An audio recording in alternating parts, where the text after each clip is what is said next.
하나님의 말씀은 디모데전서 2장 4절 말씀 되겠습니다.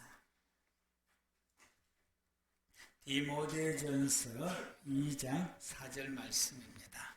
우리 다 같이 한 절입니다. 다 같이 시작.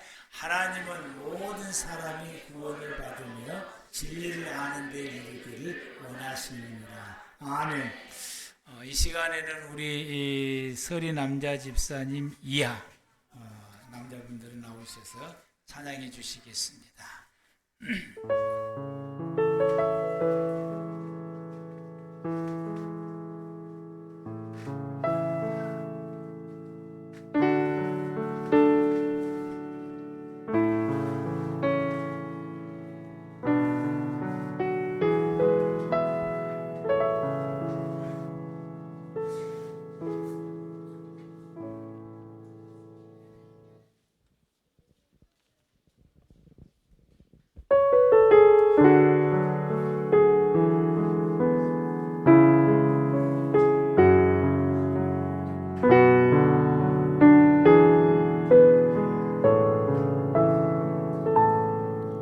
전능하신 나의 주 하나님은 능치 못하실 일 전혀 없네. 우리의 모든 간구도 우리의 모든 생각도 우리의 모든 꿈과 모든 소망도 신실하신 나의 주 하나님은 우리의 모든 괴로움 바꿀 수 있네. 불가능한 일 행하시고 죽은 자를 일으키시니 그를 이길 자 아무도 없네. 주의 말씀 의지하여 깊은 곳에 금을 던져 오늘 그가 놀라운 일을 이루시는 것 보라. 주의 말씀 의지하여 믿음으로 금을 던져 믿는 자에게 능치 못하오네. 전능하신 나의 주 하나님은 능치 못하실 일 전혀 없네. 우리의 모든 간구도 우리의 모든 생각도 우리의 모든 꿈과 모든 소망도 신실하신 나의 주 하나님은 우리의 모든 괴로움 바꿀 수 있네. 불가능한 일 행하시고 죽은 자를 일으키시니 그를 이길 자 아무도 없네.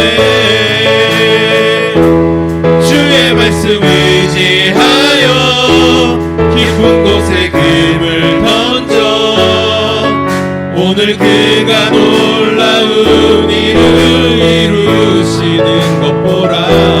주의 말씀 의지하여 믿음으로 금을 던져 믿는 자에게 능치 못함 없네. 주의 말씀 의지하여 깊은 곳에 금을 던져 오늘 그가 놀라운 일을 이루시는 것 보라. 주의 말씀 의지하여 믿음으로 금을 던져 믿는 자에게 능치 못함 없네. 믿는 자에게 능치 못함 없네.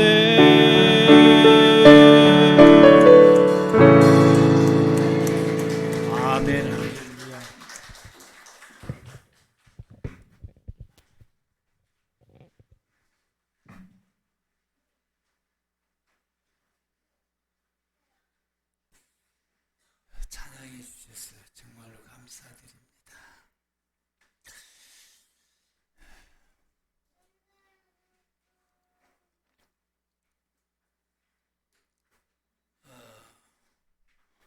오늘 청년부들이 찬양을 해주셨는데 연습할 때는 잘해갖고 될까? 그러는데 은혜가 아주 충만한 것을 보고 투자한 만큼 하나님의 은혜가 있구나. 날마다 연습하더라고요. 틈만 나면 연습하고 놀면서도 연습을 하고 우리 같으면 후다닥 연습해갖고 1시간이면 끝내면 좋을 것인데 보통 그냥 너댓 시간씩 은시간 절반은 놀고 절반은 연습하고 한 곡 하다가 또 이것저것 이야기하다가 또 한 곡 하고 또 절반은 또 참석하고 절반은 또 참석 안 해요. 또. 그럼에도 불구하고 하나님께서 은혜를 주셔서 오늘 찬양 우리 청년분들 찬양 인도하는데 많은 은혜를 우리가 함께 받고 은혜를 입었습니다. 수고해 주셔서 참 감사합니다. 그러면서 제 마음속에 감동이 왔어요. 대릴 사이를 얻어야 되고 대릴 며느리를 얻어야 된다라고 하는 거. 그리고 여러분들이 우리 중고등부 청년부들이 혹시 그 직장이라든지 혹은 또 학업이라든지 이런 이유로 인해서 잠시 멀리 떨어져 있어도 여러분은 절대로 이 교회의 여러분의 주인공이기 때문에 이 교회를 떠날 생각도 하지 마시고 아멘. 여러분들이 이 교회를 예수이 모시는 그날까지 이 책임을 지고 나간다라고 하는 그런 사명감을 가지시고 여러분의 교회를 위해서 여러분 헌신할 때에 여러분이 그런 생각을 가지고 생활할 때에 여러분의 인생 가운데 하나님이 반드시 책임을 지시고 은총을 베푸시며 복을 베풀어 주실 것이다 라고 하는 것입니다. 참 감사합니다. 오늘 말씀의 제목이 구원이란 지난주 말씀을 우리가 받았죠. 하나님의 꿈이 뭐냐라고 하는 것에 대해서 하나님의 꿈은 모든 사람이 구원을 받는 것이다. 오늘 본문에서 4절에서도 하나님께서 분명하게 말씀하시기를 하나님은 모든 사람이 구원을 받으며 진리를 아는데 즉 예수 그리스도를 아는데 예수 그리스도를 믿는 데 이르기를 원하신다라고 말씀하십니다. 그래서 하나님께서 예수 그리스도를 이 땅에 보내시고 십자가에서 죽으시고 부활하시는 이 모든 것은 저와 여러분의 구원 때문에 이 일을 하신 것입니다. 하나님께서 역사적으로 교회를 세우시고 그 교회 역사가 흘러오게 하시고 수많은 주의 종들을 배출을 시켜서 교회를 지키게 하시고 하나님의 말씀을 전하게 하시는 것도 우리의 구원 때문인 것입니다. 하나님께서 저 아프리카나 남미 지역에 식인종이 살고 있는 곳에 수많은 종을 보내서 그들이 거기서 죽게 순교당하고 죽게 함에도 계속해서 주의 종을 보내신 것은 하나님이 그들을 구원하시기 위해서입니다. 구원 때문에 하나님이 그렇게 하신 것이고 우리나라에도 하나님을 모르고 미개한 상태에서 생활해 갔던 우리나라가 하나님께서 계속해서 선교사를 보내고 그 선교사들이 와서 우리나라에서 죽임을 당하고 즉 순교를 당하고 피 흘리며 그럼에도 불구하고 계속해서 선교사를 보내시게 되는 것은 우리 모두를 구원하시기 위해서인 것입니다. 우리가 교회 생활하는 이유도 이와 같습니다. 우리가 예배드리고 기도하고 찬송하며 말씀을 듣고 성경 공부하고 봉사하고 때로는 목사님이나 사모님에게 꾸중을 듣기도 하고 책망을 받기도 하고 호되게 혼나기도 하는 그 모든 것은 우리의 구원 때문에 그런 것입니다. 내 구원 때문에. 내 구원 때문에 우리가 말씀을 받을 때 찔림을 받기도 하고 우리가 내 구원 때문에 신앙생활 잘못한다고 책망을 받기도 하고 혼을 우리가 받기도 하고 또 우리의 자녀들에게도 혼을 낸 이유고 왜 그렇게밖에 못하냐고 야단을 친 이유도 구원 때문에 그런 것입니다. 이 세상에 다른 것은 다 포기할 수 있어도 구원은 포기할 수가 없기 때문입니다. 예수님께서 말씀하시기를 세상 모든 것을 다 가졌다 할지라도 구원받지 못하는 사람은 세상 모든 것을 다 잃었다고 말씀하시고 자기의 전 모든 것을 자기의 모든 전 재산을 다 포기한다 할지라도 구원을 얻은 사람은 전부를 얻는 것이다 라고 말씀하시게 됩니다. 우리에게 있어서 구원보다 더 귀한 가치는 없고 구원보다 더 소중한 것이 없습니다. 그런데 구원이 뭘까요? 교회는 끊임없이 구원을 말하고 있습니다. 매 예배 시간마다 설교를 통해서 구원을 말하고 있습니다. 우리는 구원에 대해서 수많은 설교를 들어왔습니다. 근데 여러분에게 구원이 뭡니까? 라고 물으면은 여러분 자신 있게 대답할 수 있는 사람이 있습니다. 여러분 구원이 뭘까요? 우리는 구원을 어떻게 정의하고 정의를 해야 될까요? 지금까지 우리가 보편적으로 구원을 이해할 때는 이랬습니다. 아직은 띄우지 마세요. 구원을 이해할 때는 이랬습니다. 예수 믿고 죄사함 은혜를 입고 죽으면 천국 가는 거예요. 그게 모든 대부분의 성도님들이 이해를 해왔고 대부분 성도님들이 이 관점에서 하나님의 말씀을 들어왔습니다. 지금까지. 저도 옛날을 비유해 보면 이 설교를 많이 했던 것 같아요. 지금도 그걸 강조하고 있고요. 그런데 여러분 이것은 구원의 과정에 있는 선상을 말하고 있는 거예요. 구원의 본질이 아니다 이 말. 구원의 과정에 있는 것. 우리가 예수 믿고 죄 사함을 입어서 그리고 우리 육신이 끝나면은 하나님의 나라 천국 가는 것. 이것이 여러분 우리가 그 천국 가는 것도 성경을 보게 되면은 다시 돌아온다고. 그래서 이런 모든 과정들을 이 모든 것을 구원이라고 말하기 이전에 우리가 본질적으로 말하면 구원의 과정이라고 말할 수 있습니다. 그러면 구원을 이해하려면 신구약 전체 성경을 봐야 돼요. 신구약 전체 성경에서 구원에 대해서 뭐라고 말하는가라고 하는 거예요. 여러분 구원이라고 말할 때에 여러 가지로 말할 수 있어요. 전쟁에서 승리를 하게 되면은 전쟁에서 져서 포로로 잡혀가고 이런 사람들을 그 전쟁에 승리해서 다시 이렇게 그 전쟁을 일어서 나라가 회복이 되면은 그건 이제 구원이라고 말하기도 합니다. 포로에서 되돌아오는 것도 구원이라고 말하게 되고 질병에서 치유함 받는 것도 구원이라고 말해요. 경제가 무너져서 가난하게 됐는데 어떻게 해서 그 경제가 회복이 되는 것도 구원이라고 말하게 됩니다. 요즘 TV에서 뜨고 있는 강의에 있는데 김창옥 씨라고. 근데 이분이 강의를 할 때마다 강조하는 단어가 있어요. 구원이라고 하는 단어를 써요. 어렵게 이렇게 힘든 사람에게 말할 때에 당신은 지금 필요한 것이 구원이 필요하다. 이렇게 말하면서 설명을 하고 있어요. 그런데 이 모든 것은 세상에서 말하는 구원의 논리입니다. 하나님의 구원과는 좀 거리가 멀어요.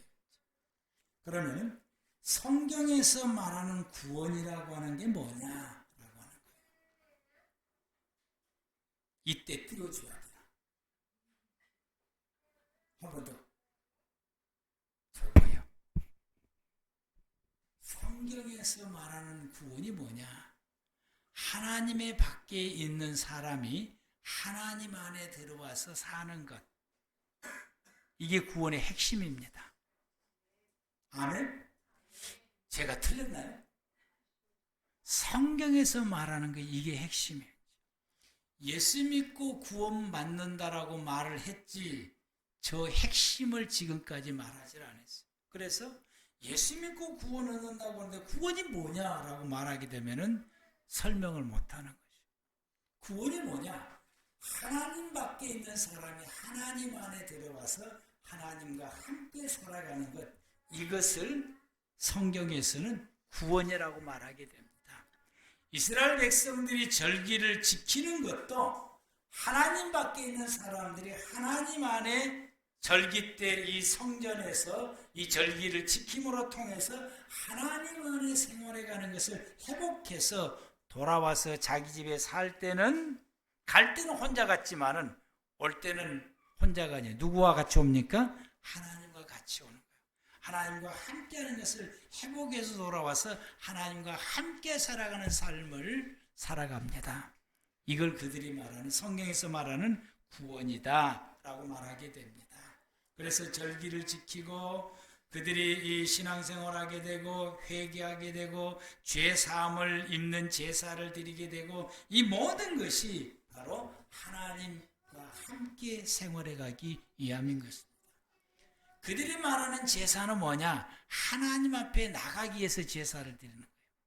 하나님 앞에 나아가서 그분과 함께하는 것을 회복하기 위해서 제사를 드린 거예요. 오늘 우리 예배가 이 원리에 있습니다. 그래서 선지자들이 외치는 모든 말들, 수많은 하나님께 선지자를 보냈고 선지자들이 외치는 말을 한마디로 말하면 회개를 외쳐요.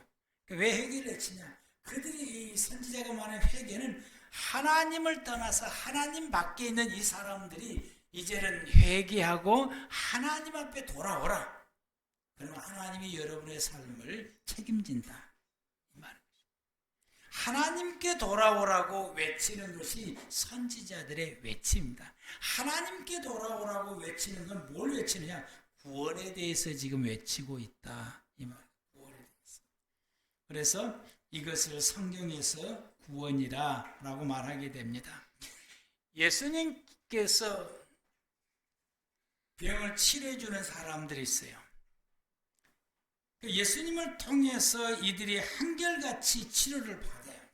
치료를 받으면 그들이 치료받는 즉시 그들이 가장 먼저 달려간 곳이 있습니다. 성전입니다. 치료받으면 바로 성전으로 가는 거예요. 성전에 들어간다라고 하는 것은 하나님께 나아가는 것입니다. 그동안에 성전에 가고 싶었는데 성전에 간다고 하는 건 하나님과 함께 살아가는 삶을 이루겠다. 즉 구원받겠다는 욕망인 거예요. 그런데 질병 때문에 하나님 앞에 갈 수 있는 자격을 상실해 버린 거예요. 질병 때문에. 그 질병을 가지고 있으면 성전에 갈 수, 하나님 앞에 갈 수가 없는, 그래서 구원해서 죄된 사람이라고 말할 수 있어요. 오직 그들의 소망은 이 질병을 치료받고 하나님 앞에 나아가는 것이 그들의 소망인 거예요. 예수님을 통해서 치유를 받았어요. 예수님을 통해서 치유를 받았다라고 하는 것은 뭘 의미하냐면은 죄 사함의 은혜를 입었다라고 하는 것입니다. 내가 이 질병 가운데 있는 것은 죄 때문에 질병 가운데 있다라고 그들이 인식하고, 이 질병이 치유됐다라고 하는 건 하나님이 내 모든 죄를 사하셨다라고 하는 것이 증명이 돼요. 그래서 그들이 성소에 달려가서 하나님 앞에 거하고자 하고 하나님 앞에 있고 내가 하나님 안에 있음을 확인하는 것입니다. 즉 내가 구원받았음을 확인하게 되는 것입니다. 그래서 그들의 치유가 구원으로 이어지게 하는 것입니다. 여러분, 이것을 성경의 전체로 바라보는 이제 구원의 도표를 보겠는데 한 번 더 띄워보세요. 저건 여러분들이 반드시 이게 좀 가지고 있어야 돼요. 저것은 창세기에서부터서 요한계시록 끝장까지 기록된 말씀이에요. 저걸 전체를 통틀어서 구원이라고 말하게 됩니다. 통틀어서 말하게 되는데 여러분 걱정하지 마세요. 앞으로 이제 오늘은 제가 저걸 중심으로 해서 서론적으로만 요약해서 말씀을 드리게 되고, 그리고는 이제 다음 주는 빨간 거, 그 다음 주는 그 다음에 창세기 3장을 중심해서 구원을 잃어버렸던 거, 세 번째는 저기 무슨 색깔이요? 세 번째, 그 다음에 마지막 네 번째 말하고, 그리고 다섯 번째는 저 전체를 A3에다가 제가 정리를 해서 여러분들에게 나눠주고 그날 그것을 마지막으로 이게 정리를 해서 말씀을 드리도록 하겠습니다. 아마 그렇게 되면은 여러분들이 구원에 대한 말씀이 완벽하게 정리가 될 것입니다. 제가 이것을 하려고 했던 것은 멕시코를 갔는데 함께 이 LA에서 함께 동참했던 그 교회의 사람이 구속사에 대해서 이야기를 하고 있는데 거기 좀 그 말을 딱 듣는 순간에 내 마음속에 확 와닿는 것이 이제 있었어요. 이제 왜냐하면은 우리나라에서 말할 때에 이단이라고 말하는 사람에 속해 있다라고 하는 것을 내가 짐작을 했어요. 이제. 이단이라고 말하는 사람에게 속해 있는 곳이구나. 그래서 이런저런 이야기 하다 보니까 그거 맞더라고, 이제. 그런데 이제 이분들이 하는 이야기를 이제 조금 들어보았더니 엉뚱없는 길로 가고 있는, 좀 다른 색깔의 길을 가고 있는 것을 보면서 제가 그것을 가만히 느끼면서 우리 교회의 우리 믿음의 성도들이 이 구원에 대해서 정리가 되어 있는가를 묵상을 해봤어요. 이제. 정리가 안 돼 있구나 라고 하는 걸 깨닫게 되고, 내가 이번에 돌아오면은 이 구원에 대해서 정리를 해야 되겠다. 그래서 초안을 이렇게 적었어요. 근데 그걸 잊어버렸어요. 하다 보니까 어디로 가버렸더라고. 이제 잘 보관했는데 보니까 어디로 가버렸어요. 이제. 그래서 지난주 이 교회 이제 지금 새벽에 예배 마치고 보통 10시 되면 집회를 가요. 그동안 이제 교회에 있으면서 기도하고 말씀 보고 거기에 이제 깝깝하더라고요. 처음에 줬던 그 초안이 있어야 그 다음에 하는데 깝깝하더라고요. 그런데 기도를 하고 묵상을 하고 펜을 딱 들었더니 그때부터 하나님께서 줄줄줄 주시는 거냐. 그 시간대에 거의 그 초안을 했는데 그 초안 작성한 것이 처음에 준 것보다 더 풍성하게 이렇게 정리를 해서 하나님 주시기를 잃어버리기 잘했구나. 하나님께서 왜 이렇게 하셨는지를 알게 됐습니다. 그래서 이렇게 이제 말씀을 드리게 되고요. 우리가 이제 저 빨간 걸로 돼 있는 것이 하나님께서 우리에게 주신 최초의 세상입니다. 하나님 우리에게 주신. 그걸 우리는 뭐라고 말하냐면은 하나님의 나라라고 정의할 수가 있어요. 이게 성경에 어디에 기록되어 있느냐? 창세기 2장에 기록되어 있는 말씀입니다. 이 나라는 생명의 길을 가는 길이고, 하나님께서 사람을 지으시고 에덴 동산에 두어서 살게 했어요.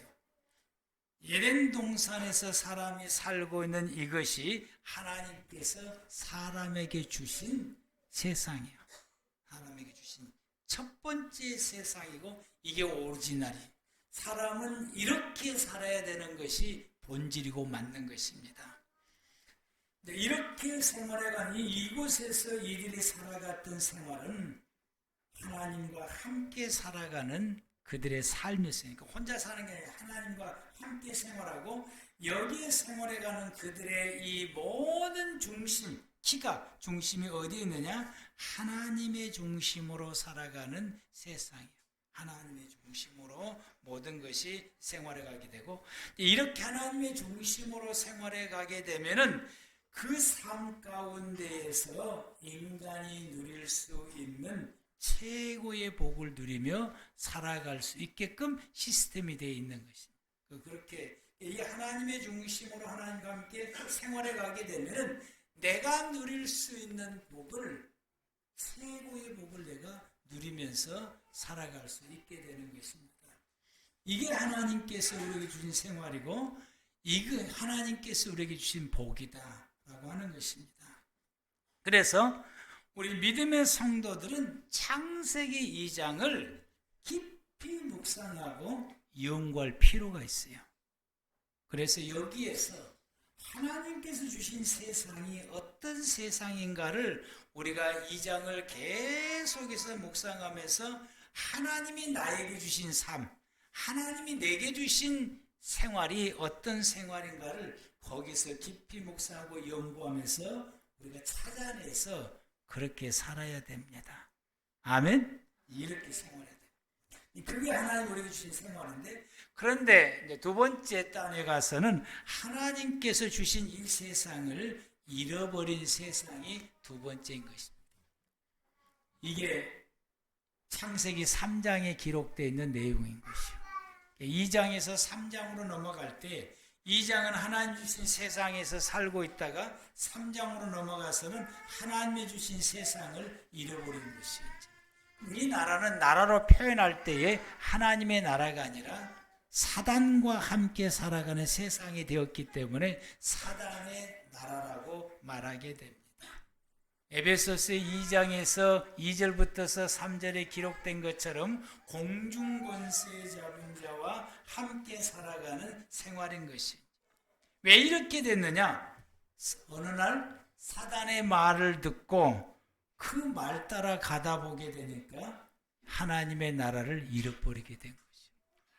우리가 사단의 말을 듣고 따라서 살다 보게 되면 하나님이 내게 주셨던 본래 삶을 다 잃어버리게 되고, 그때부터 우리는 사단과 함께 살게 되고 사단의 영향 아래서 생활하게 됩니다.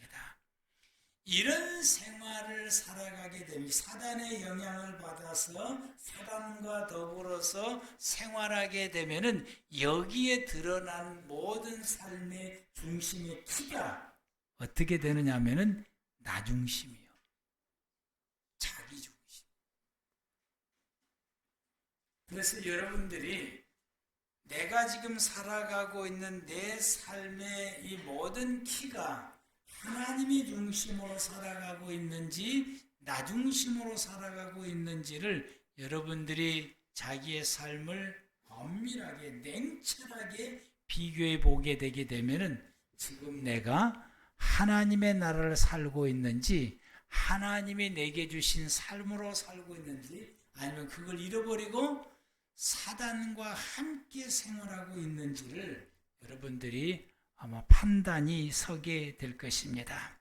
이렇게 생활해가는 생활을 성경에서는 육신의 삶이다 라고 말하게 되고, 이렇게 생활해가게 되면은 죄악된 삶이다 라고 말하게 되고, 이런 생활들은 우리가 하나님 따라 사는 것이 아니라 사단을 따라 살아가게 된다.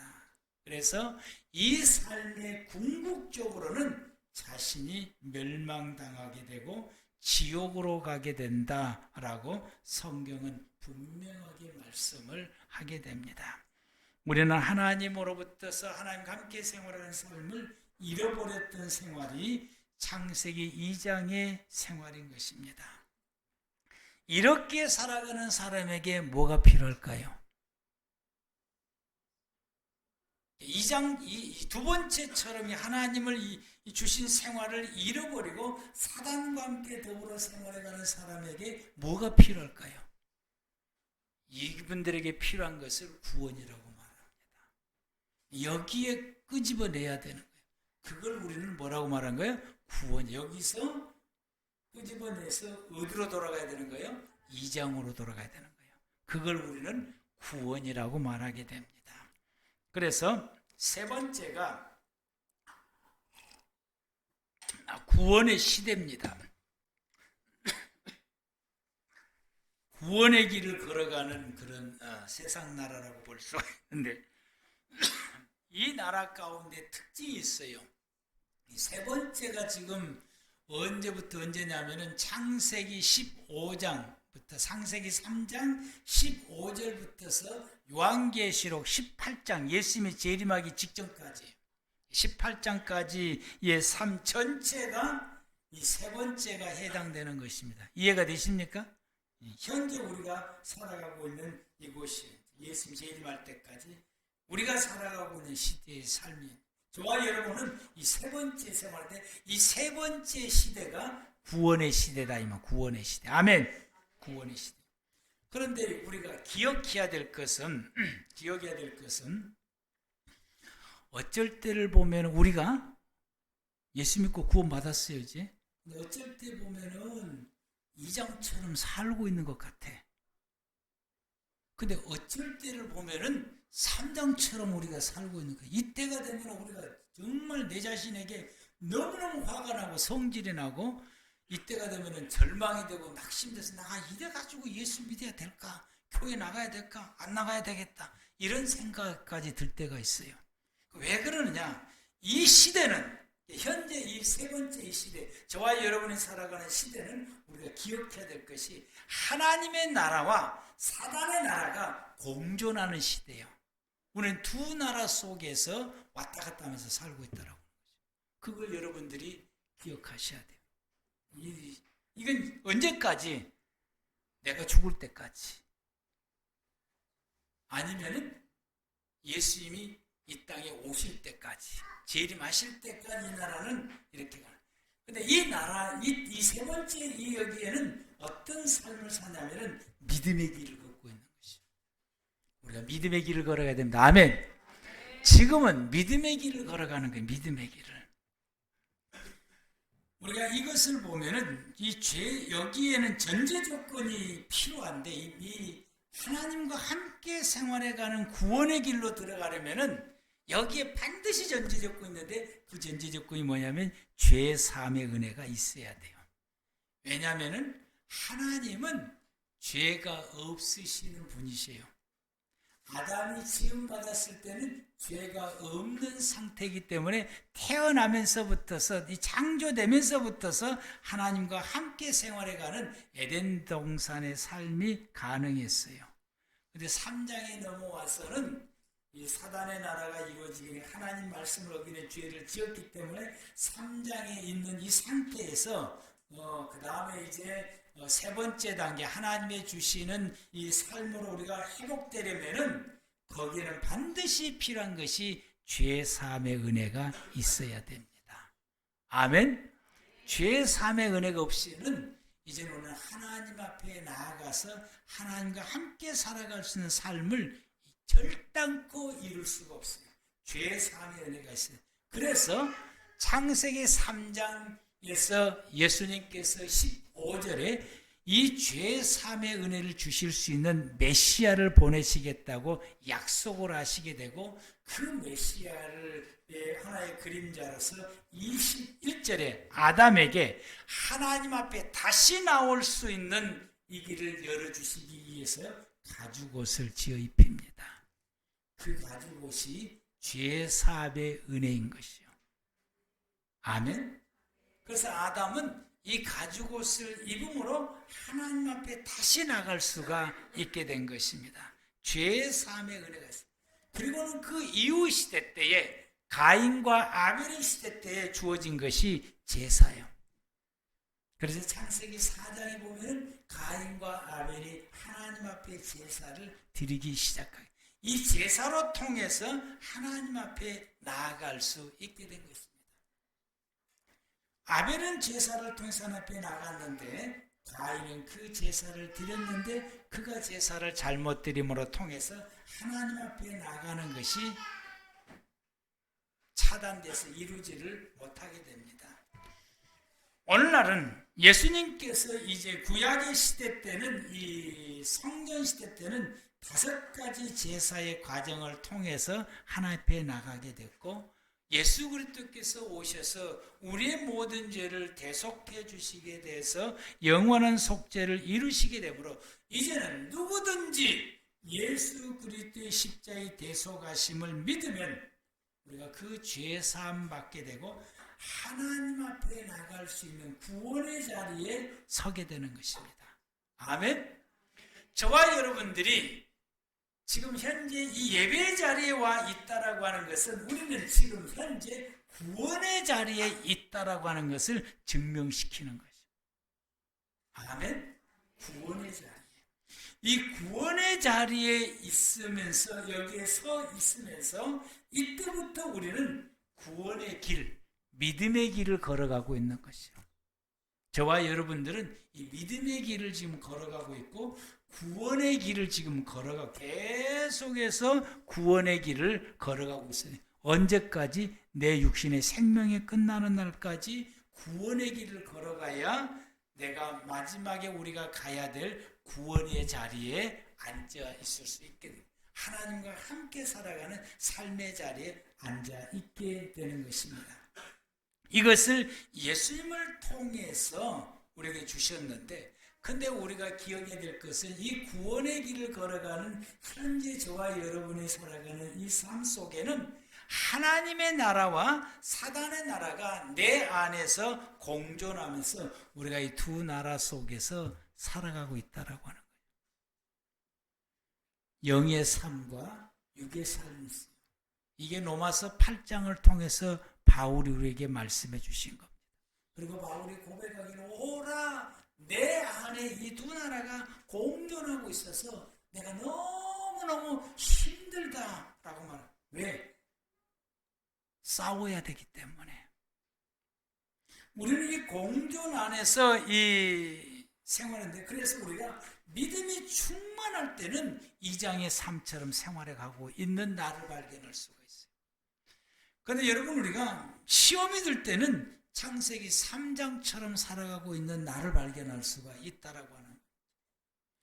우리는 사단과 싸워 이기면은 2장처럼 살게 되고, 그 사단과 싸우면서 져서 유혹에 넘어가게 되면은 창세기 3장처럼 살게 됩니다. 그것이 저와 여러분들이 교회 생활하면서 믿음 생활하면서 우리가 살아가는 모습인 것이요. 아마 여러분들이 신앙생활하면서 우리의 생활이 또 마음과 생각과 행동과 언어와 행동들이 느닷없이 3장처럼 이렇게 사단의 모든 요소가 막 튀어나와서 이렇게 할 때 여러분들이 낙심하고 좌절하고 절망하고 교회를 나가야 되는지 말이야, 내가 믿음 생활을 해야 되는지 말이야, 이렇게 여러분이 갈등하고 있는데 그거에 대해서 여러분이 아마 해소가 되리라 보게 돼. 아, 이것 때문에 그렇구나. 내 안에 이 두 나라가 공존하고 있고 나는 지금 이 두 나라 속에서 싸우면서 살고 있구나라고. 그래서 예수님께서 요한계시록 2장과 3장에서 말씀하시기를 이기는 자에게 천국을 약속하신 것입니다. 현재 저와 여러분들은 사단의 유혹을 이기면서 생활해야 될 필요가 있는 거예요. 우리는 지금 현재 어떤 삶을 사냐? 계속해서 내 안에 사단의 나라가 있기 때문에 우리 주변에도 그러고 환경도 그래요. 우리가 살아가는 이 세상에는 사단의 나라야. 그 영향에 있는 생활인 것입니다. 여러분이 만나는 모든 사람들이 하나님의 나라의 삶을 살아가는 사람보다 사단의 나라를 살아가고 있는 사람들이 더 많아요. 그들이 말하는 것이나 생각하는 것이나 가치관이나 그리고 살아가는 목적이나 모든 것이 다 그래요. 그래서 그 사람들이 나를 유혹해요. 놀러 가자고, 교회 가지 말라고 자꾸 유혹을 해요. 말씀대로 살지 못하도록 유혹을 하는 것이죠. 왜? 그들이 그 속에서 살고 있기 때문에. 우리는 그 모든 유혹을 이기면서 살아야 되는 것이 저와 여러분의 현재 삶이고, 이것이 믿음의 길인 것이죠. 이것이 믿음으로 생활해가는 것이고, 이것을 이기면서 생활해가는 것이 우리가 구원의 길을 걸어가고 있는 것이 저와 여러분의 삶입니다. 이기는 사람이 구원을 완성됩니다. 이기는 사람이 구원을 완성시킬 수 있어요. 이기는 사람이 계속해서 구원을 유지해서 마지막에 구원에 도달할 수가 있는 거예요. 우리는 매일같이 이기며 생활해야 됩니다. 어제 이겼으니까 오늘은 싸움 안 하냐? 아니요. 죽을 때까지 싸워야 돼요. 죽을 때까지 이겨야 돼요. 여기에서 지면은 우리는 창세기 3장의 생활로 들어가 버려요. 거기서 우리는 또 허우적거리고 다시 예수님을 부여잡고 회개하고, 예수님 부여잡고 회개하고, 그리고 주님 앞 다시 나와서 2장의 상태로 돌아가서 또 싸움을 계속해서 해야 되는 것이 저와 여러분이 현재 우리가 살아가고 있는 믿음의 생활의 모습입니다. 아멘. 이걸 바꿀 수도 없는 거예요. 그것이 우리에게 주어지는 삶인 것입니다. 그렇게 되면 그 다음에 이제 마지막이 하나님이 주시는 세상을 완전히 회복하게 되는데, 이게 바로 여러분 예수님이 재림하시게 되면은 이때 이제 완전히 회복이 되는 거예요. 이걸 우리는 뭐라고, 성경에서 뭐라고 말해요? 요한계시록 19장에 뭐라고 말하면 그걸 천년왕국이라고 말해요. 그게 영생의 나라고 이때 생활해 갈 수 있는 삶의 길이 영생의 길을 살아가는 거예요. 그게 이제 영생의 길인 것이죠. 이게 예수님의 재림하심을 통해서 완성하게 됩니다. 왜 완성이 되느냐? 이때 사단이 결박을 당하기 때문에 사단이 활동을 못하는 거예요. 그러니까 사단의 나라가 소멸돼서 사라져버리게 되고 우리를 유혹하지 아니하게 되니까 우리는 창세기 2장의 상태의 모습이 완전히 회복된 것이 저 마지막 파란색 청색이 저 세상이 오게 되는 것이고 여기에서 예수님이 왕이 되어서 통치하시는 세상입니다. 이게 요한계시록에서는 아픔도 없고 눈물도 없고 고통도 없는 세상이다 라고 말하는 거죠. 현재 우리가 겪으면서 생활해가는 이 모든 것이 다 사라지게 돼. 창세기 3장으로 통해서 왔던 인생의 모든 아픔과 괴로움과 슬픔과 괴로움 이 모든 것이 거기는 다 사라지게 되고 창세기 2장의 삶의 모습이 완벽하게 회복된 곳이 저 마지막 예수님이 재림함으로 통해서 이루어지는 곳입니다. 오직 저기는 예배와 말씀만 믿고 오직 하나님의 은혜로만 살아가는 세상인 것입니다. 이걸 전체적으로 구원이라고 말해. 이거 구원이 전체 한 카테고리 안에 들어있어서 우리가 이해를 해야 되는데 오늘 제가 서론적으로 말씀을 했고요. 다음번에는 저 첫 번째 빨간색 저걸 이제 말씀을 드리려고 하는데 다음 주에는 그래서 다음 주 오실 때 여러분이 창세기 2장을 10번 이상 읽어오세요. 계속 자꾸 읽어보면서 여기에 하나님이 나에게 어떤 삶을 주셨는지 계속해서 반복해서 읽어오시기를 바랍니다. 아멘. 이걸 제가 따로 모아가지고 성경 공부를 하려고 했는데 그러면 우리 교인들이 절반도 참석 안 해요. 그래서 제가 주일날 설교를 이렇게 대처해서 우리 교인들 전체가 들어야 되겠다라고 해서 이렇게 시도를 하게 됩니다. 아마 이것이 여러분들에게 딱딱할 수도 있겠습니다. 왜냐하면 성경 공부 비슷한 하나님의 말씀이니까 여러분들이 끝까지 잘 듣고 또 여러분들이 정리를 잘 하시고 그래서 여러분의 구원이 완벽하게 이해되고 정리될 수 있는 믿음의 생활을 살아가는 우리 모두가 다 되기를 축복합니다. 기도하겠습니다.